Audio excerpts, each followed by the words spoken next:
अस्सलाम वालेकुम नाज़रीन, मेरा नाम मोहम्मद अली है और मैं आपके पास सिडनी से हाजिर हूँ। मेरे साथ पाकिस्तान से मियाँ ताहिर साहब हैं और मियाँ खलील साहब। और आज के जो हमारे पास बड़े मौज़ूआत हैं उनमें कुछ पाकिस्तान के हवाले से कुछ ख़बरें हैं जो सुप्रीम कोर्ट ऑफ पाकिस्तान की, और वहाँ पे कुछ इंडिकेशंस जो मिल रही हैं कि सदर के जो मामलात हैं उनके आर्टिकल 6 के मामले हैं, कुछ इमरान साहब के खानगी मामलात हैं, और इसके अलावा पाकिस्तान की स्टॉक मार्केट काफ़ी अच्छा बिहेव कर रही है और कुछ मुआशी मामलात हैं। इन सारे मामलात के साथ जो चीज़ जिसका हम थोड़ी-सी आपकी नज़र करेंगे वो 67 वर्ड्स का डॉक्यूमेंट्स जो 1917 में रुथशाइल्ड को बिल्फोर्ड ने लिखा था। ये बिल्फोर्ड जो था ये फॉरेन हेड था इनका, ब्रिटिश गवर्नमेंट का, और बाद में ये प्राइम मिनिस्टर भी रहा इंग्लैंड का।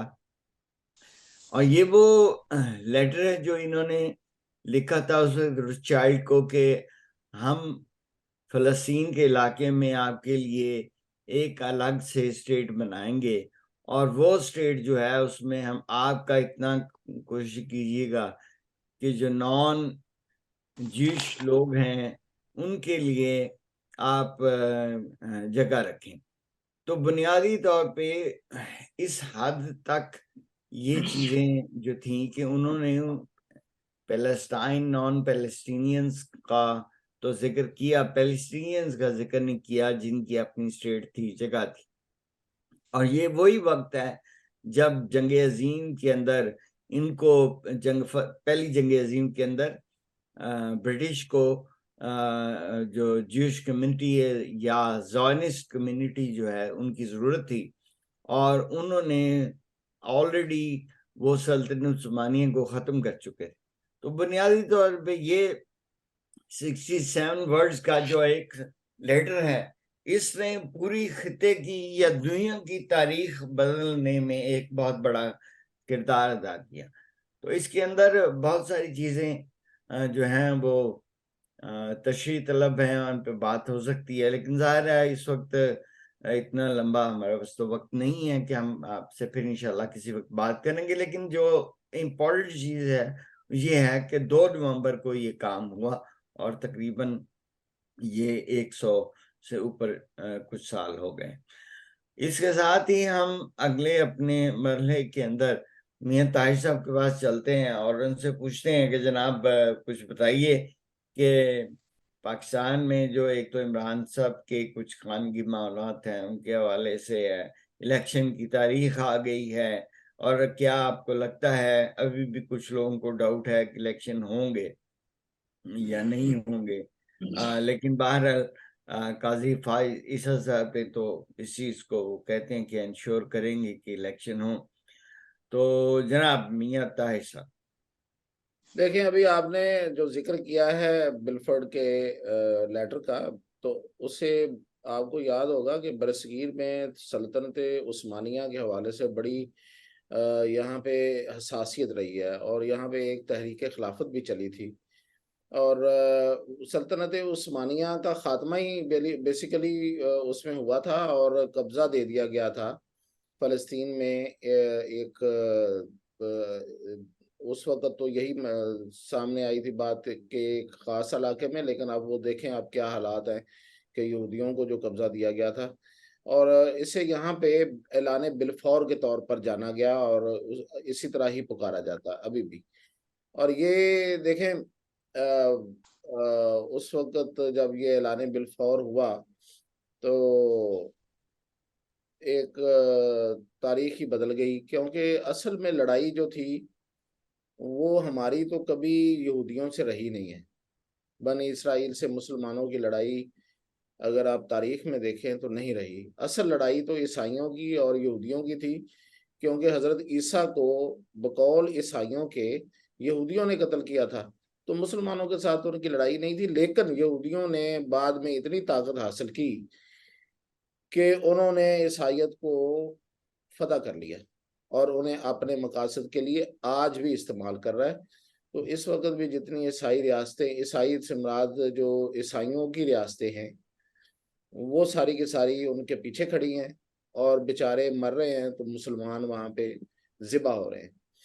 चलें जी, इसके साथ ही अब मैं पाकिस्तान की बात करता हूं। तो मेरे पास इस वक्त खबर ये है कि इमरान खान की अहलिया बुशरा बीबी गिरफ्तारी से बचना चाहती हैं।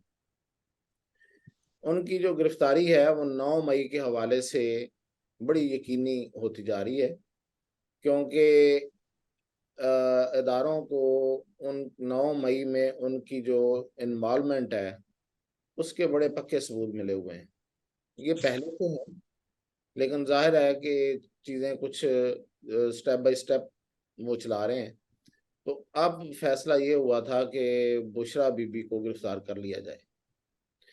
अब बुशरा बीबी जो है उन्होंने ये पेशकश की है कि वो 9 मई की मजम्मत करेंगी। अच्छा, अब मामला थोड़ा यहाँ पे है ट्रिकी सा, वो ये है कि मजम्मत कैसे करेंगे। अगर तो वो महज कहें जी कि मैं 9 मई के वाक़यात की मजम्मत करती हूँ और ऐसे वाक़यात नहीं होने चाहिए थे, तो ये तो उनको काबिल कबूल नहीं। उनको उनका ये कहना है या उनका जो मुतालबा है उसके जवाब में बुशरा बीबी की पेशकश के जवाब में वो ये है कि आप सीधा सीधा इमरान खान का नाम लें और उनकी मजम्मत करें। तो अदरवाइज तो फिर मजम्मत तो करना तो कोई बड़ी बात नहीं है। तो अब देखते हैं कि कहाँ पे आके बात जो है वो रुकती है और उनको क्या कोई वाकई कोई वो इसमें से फायदा हासिल करने में कामयाब होती हैं या नहीं होती। तो एक तो ये है, दूसरा ये है कि इमरान खान इन दिनों बड़े गुस्से में हैं सदर अलवी के हवाले से। और जब ये 2 दिन जो हियरिंग हुई है, इस दौरान जो बाद में लोग मिलने गए हैं तो उनके सामने तकरीबन वो खासे शाउट किया उन्होंने उसका नाम लेके कि ये अलवी जो है ना, ये नालायक आदमी है, ये फारग बंदा है, इसमें जुर्रत नहीं है और ये बिक गया है और ये फौजियों के सामने लेट गया है। क्योंकि उनका ये ख्याल था, और जिसका उन्होंने कल इजहार भी किया, कि इसको सदर अलवी ने जो लेटर लिखा, जिसपे जाहिर है कि सुप्रीम कोर्ट ने भी बड़ा इतराज किया कि लेटर तो वाजे था ही नहीं, लेटर में तारीख वाजे तौर पे दी नहीं गई।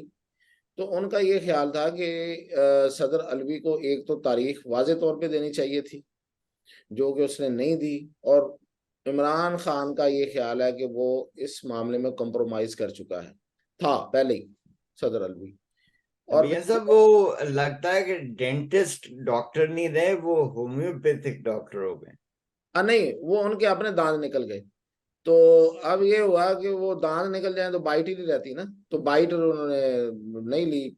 तो उस पे उनको गुस्सा है। एक ये है कि एक तो तारीख देनी चाहिए थी क्लियर कट, और दूसरा ये कि इसको फारिग करवाना चाहिए था। इमरान खान का ये कहना है कि ये सदर अलवी को चाहिए था कि वो सुप्रीम कोर्ट में ये केस लेके जाता कि देखें, इस आईनी तौर पे सदर का जो हक है तारीख देने का, इसने मुझे उस तारीख देने से रोका और इसने कहा कि मैं मुलाकात से इनकार करता हूं, और अगर ये बात लेके जाता और इस पे ये प्रेशर डालता अदालत के जरिए तो ये रिजाइन कर देता या फिर अदालत इसको फारिग कर देती। और फिर ये कि उनका ये कहना है कि अब जो इसने हरकत की है, कि ये उनका ख्याल मतलब इमरान खान और पीटीआई का, कि अब जो हरकत की है कि 11 मई की वो तारीख लेके गए थे और इसने क्या किया कि 8 मई करा ली। तो वो कहते हैं कि बाल काटने से मुर्दे का वजन नहीं कम होता। तो ये तो वो वाला हिसाब है कि 11 नहीं तो 8, तो 8 से क्या फर्क पड़ता है। इसको चाहिए था, अब ये इमरान खान का ये कहना है कि इसको चाहिए था कि वो दिसंबर में लेके आता इसको, कि दिसंबर में तारीख अनाउंस करो, ताकि ये एक साथ ना सिर्फ इसको इसको कम से कम इस राजा सिकंदर को अगर फारग नहीं कर सका तो वक्ता तो पड़ता ना। मतलब वो ये कह दें कि इसको थोड़ा बहुत तंग तो किया जाता है। यार वो तंग भी नहीं किया है इसने, कि ये 28 दिसंबर में इसको इलेक्शन कराने पड़ते, फिर इसको लग पता जाता कि ये कैसे वो जो हल्का बंदियां उसको भी कंप्लीट करता और फिर इधर भी करता। कम से कम इसको पता तो लगता ना यार, ये पता भी नहीं लगने दिया। अच्छा, अब ये इसमें एक और इशू भी है जिसकी तरफ पता नहीं पीटीआई वालों की तवज्जो है या नहीं है, कि ये असल में ये 25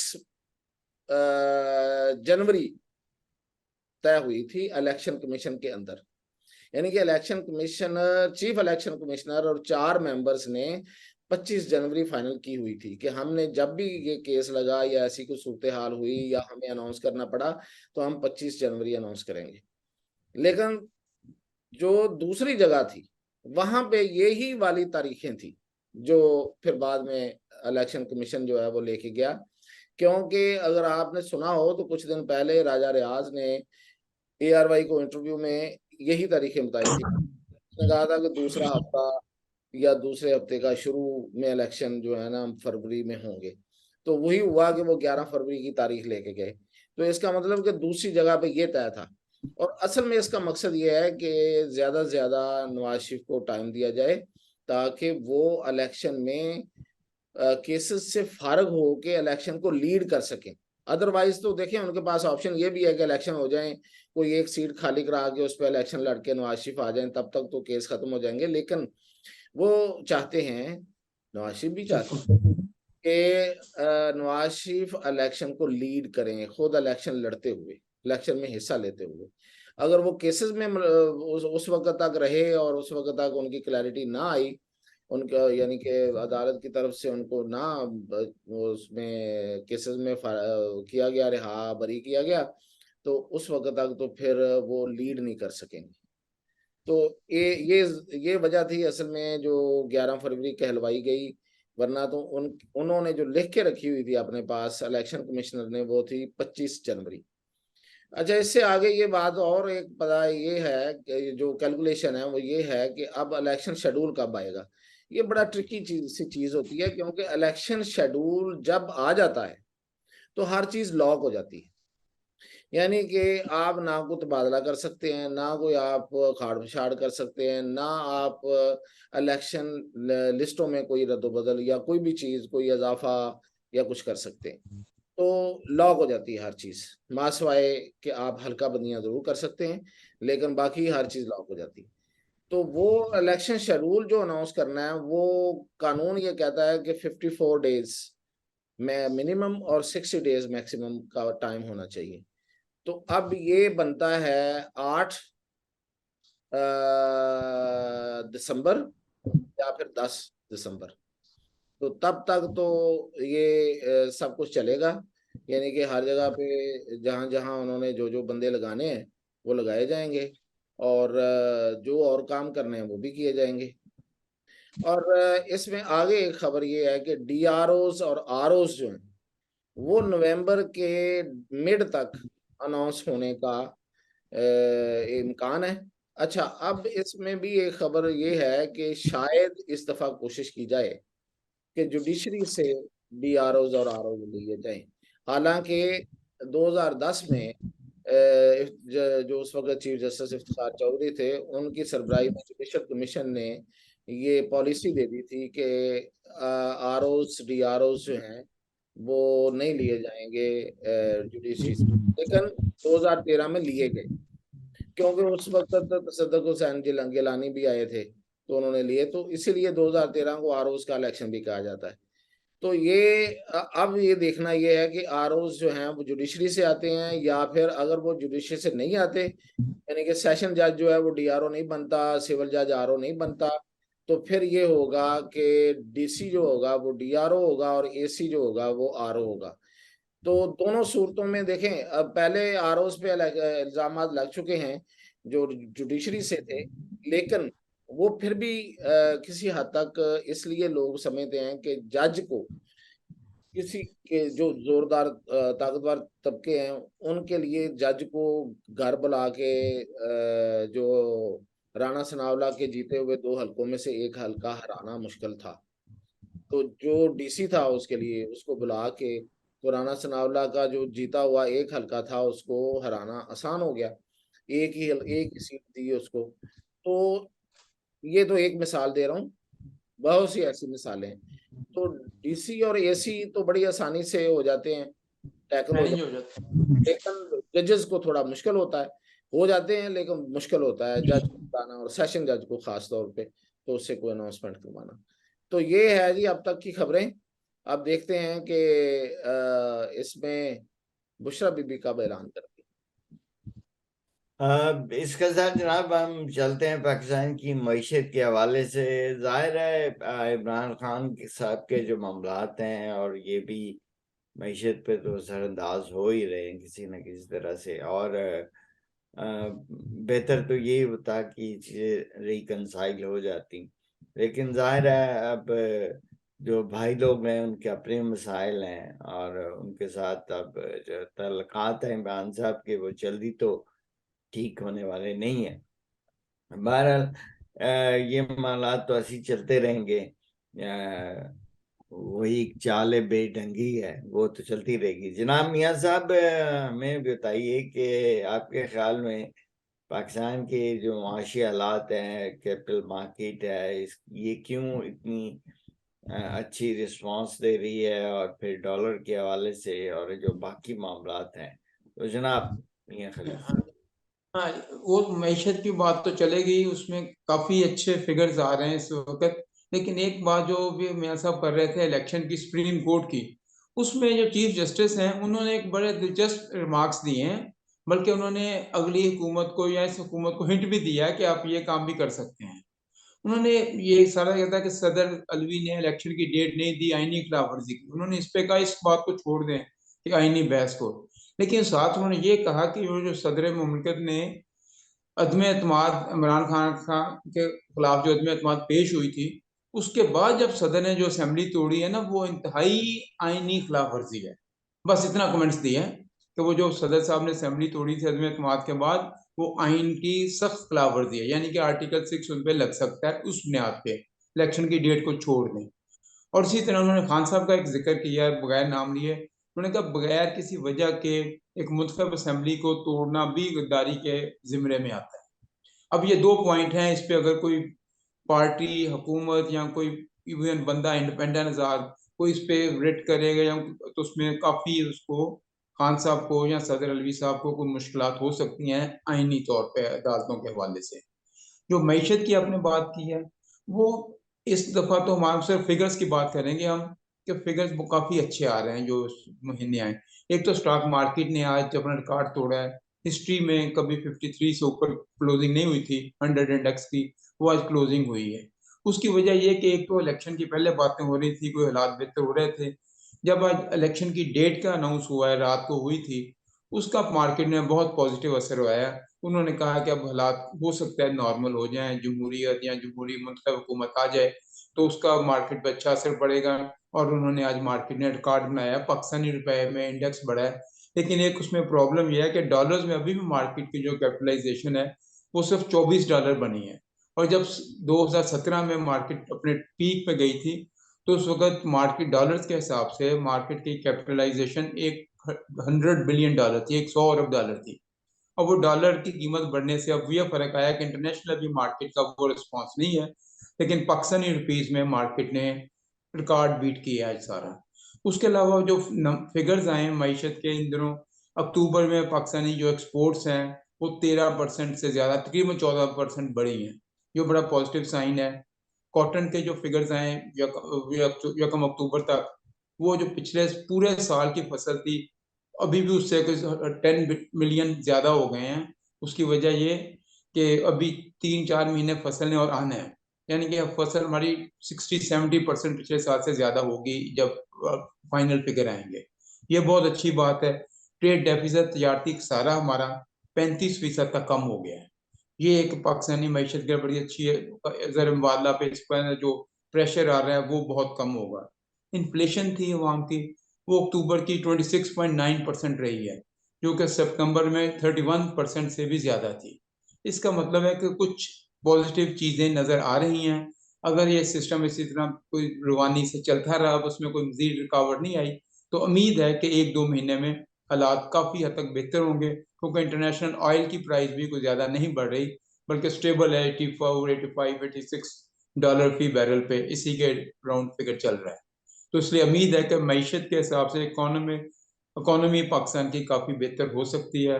अब उसका क्रेडिट जो मर्जी ले लें, लेकिन वो बेसिकली हालात हैं जो मईशत को बेहतर तरफ ले जा रहे हैं। ये है इसकी सूरत हाल। हाँ जी, हाँ जी। जनाब मियां साहब, आपने बड़ा हमें एक सैर हासिल बहस की और हमने काफी मामलात के ऊपर देखा और मस्जिद को भी देखा और जो दुनिया के अंदर एक मामलात चल रहे हैं बिलफर डिक्लेरेशन के हिसाब से वो भी देखे। तो इसके साथ ही हम आपसे इजाजत देते हैं, इंशाल्लाह नए प्रोग्राम के साथ हाजिर होंगे। तब तक के लिए इजाजत, अल्लाह हाफिज।